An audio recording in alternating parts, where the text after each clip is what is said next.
ये वापस करो। ये दोनों वापस करना पड़ेगा।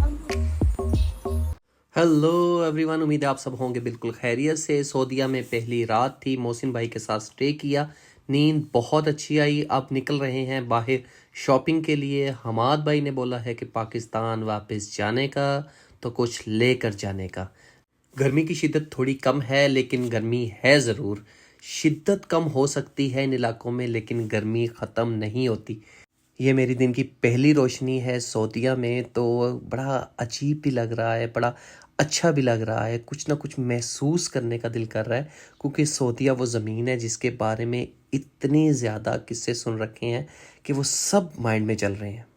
ये जनाब आपके लिए पेश खिदमत है दमाम की सड़कें।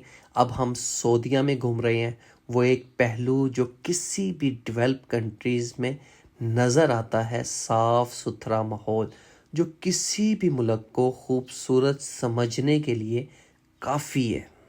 गाड़ी को रोड पर डालने के बाद जो बात सबसे पहले ऑब्ज़र्व की वो है यहाँ का लॉ।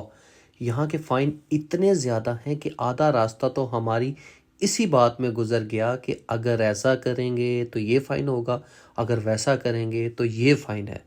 जब कानून का इतना खौफ होना तो कोई कैसे आसानी से कानून तोड़ सकता है। बंदों की पूरी पूरी सैलरी इसी फ़ाइन में चली जाती है जनाब। में से एक है ये क्या है जी? नेस्को, अच्छा, क्या है सऊदी अरब के सस्ते तरीन मॉल में से एक है, सही है। यहाँ पे आपको साबुन से लेकर इलेक्ट्रॉनिक्स तक सब मिलेगा अच्छे दामों में। यहाँ सेलें बहुत लगती है, जगह जगह आप देखोगे सेल लगी हुई है, ऊपर 10% ऑफ, 20% ऑफ, हर वक्त सेल्स होती हैं यहाँ। सेल ही सेल है। आज इधर जी, नेस्टो में इस टाइम हम मौजूद हैं और भाई कह रहे हैं कि ये सऊदीया का सबसे सस्ता मॉल है, जहाँ सबसे कम प्राइसेस पर चीज़ें मिलती हैं और हर वक्त सेल्स लगी होती हैं, डील्स लगी होती हैं। चलें, हमने कहा हम भी देख लेते हैं कि कितनी डील्स हैं और क्या डिफरेंस है पाकिस्तान में और यहाँ। इस तरह के मॉल में जब लगता है कि चीज़ें बड़ी सस्ती लगी हुई हैं तो दिल करता है एक बड़ा सारा बैग हो और बंदा भर भर के चीज़ें ले जाए। लेकिन क्योंकि हमारे पास इतनी जगह भी नहीं है, बस ये हमाद भाई ने बोला है कि यार कुछ चीज़ें लेकर जानी हैं तो बस लेकर जानी है, जिनमें कुछ चॉकलेट्स होंगी, कुछ जूसेस होंगे, कुछ ऐसी चीज़ें जो वहाँ नहीं मिलती पाकिस्तान में, यहीं अवेलेबल है, तो बस यही पकड़ेंगे। अच्छा, मेरे ख्याल के मुताबिक शॉपिंग में जितना किरदार पैसे का है ना, उतना ही किरदार डिस्काउंट्स का भी है, सेल्स का भी है। मतलब जब पता चलता है कि कहीं सेल्स लगी हुई हैं, कहीं माल बड़ा सस्ता मिलता है, कहीं पर जाकर डिस्काउंट बहुत ज़्यादा मिल रहा है, तो बंदा सोचता है कि यार कहीं से भी पैसे अरेंज करें, एक बार ये चीज़ें ख़रीद लें, दोबारा क़यामत तक इस तरह की प्राइस हमें नहीं मिलनी।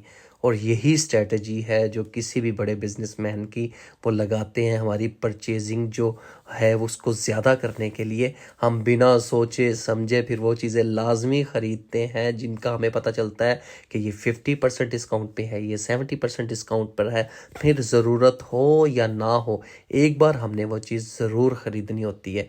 मज़ेदार शॉपिंग के बाद हमाद भाई मुश्किल तरीन मरहले से गुज़रते हुए बिल पे कर रहे हैं।